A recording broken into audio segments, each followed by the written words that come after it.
Alors là, dès on startait le rendu, c'est pizza partout, impossible, on peut plus rien faire. Et là, pas de problème. Là, nos ça problèmes. continue à tourner. Ouais. Après, en même temps, on a fait des transferts FTP sur les deux ingest.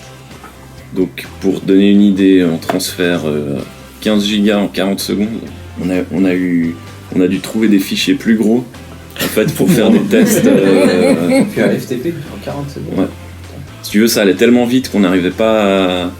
Le temps de faire lancer le transfert, puis d'aller regarder sur une machine ce qui se passait, c'était fini, quoi.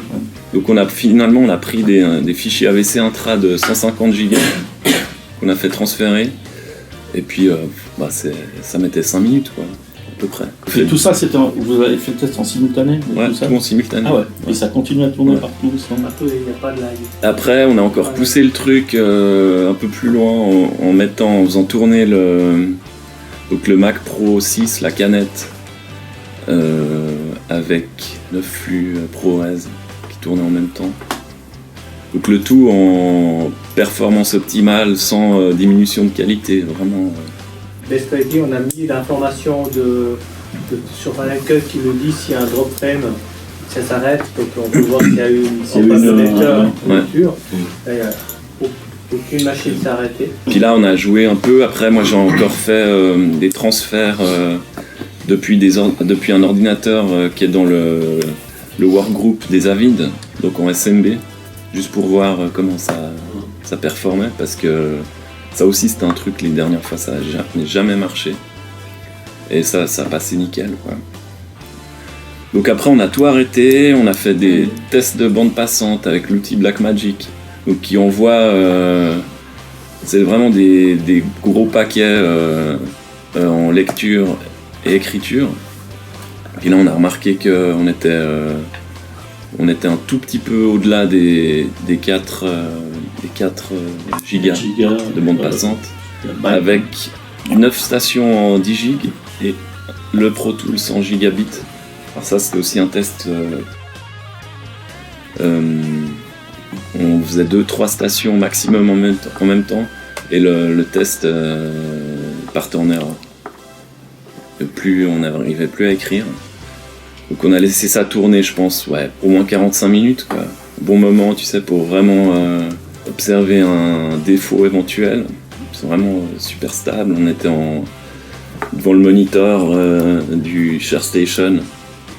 On pouvait observer les performances sur les graphiques. Et puis c'est vraiment le truc droit, quoi, super stable.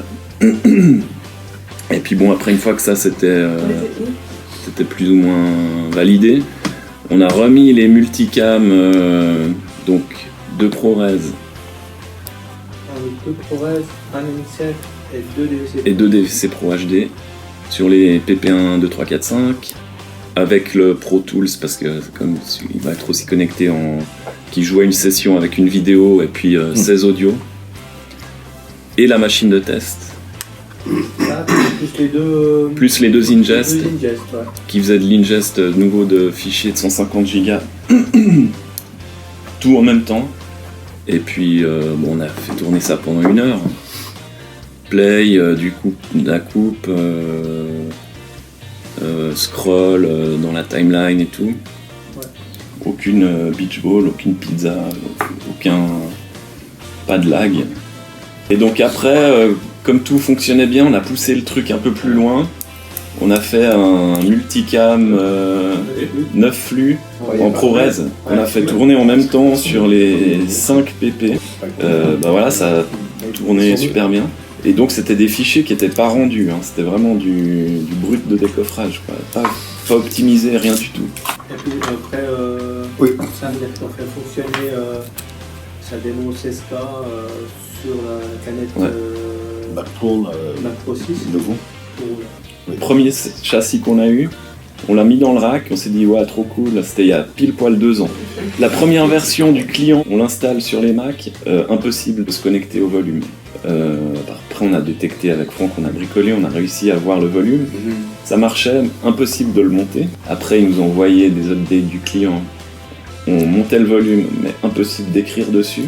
Ils ont refait un petit update. Après, on pouvait écrire, mais avec des performances pas du tout satisfaisantes. Après, on était obligé de se connecter direct au châssis. Et puis c'est pour ça qu'on avait commencé à avoir des soucis, parce qu'eux mettaient en doute notre structure Fiber Channel, alors qu'elle marchait parfaitement avec le XLAN. Voilà, donc après, le tech est venu, il a fait des lignes de code et tout, il nous a rien expliqué. Après, on a laissé tomber, c'était la meilleure des décisions qu'on a prises. C'était à peu près pareil, problème d'installation de drivers, de cartes, enfin c'était super compliqué. Puis là, ils sont arrivés, Eric il nous dit, voilà, il nous a tout montré, formation, admin, assez succincte, mais quand même très très complète. Et puis, tu branches le truc, tu installes le driver, tu fais le setup réseau, et puis ça marche. Ça marche. Et pour moi, utilisateur, on a chargé les images, j'ai chargé les projets, j'ai même pas eu besoin de relinker, j'ai ouvert le projet, il a reconnu la machine, on a lu les images, il n'y a pas eu de panneau comme quoi il ne trouvait pas l'image, qu'il fallait rechercher le chemin, rien. Il s'appelle la même chose, donc pour nous c'était vraiment transparent. Okay.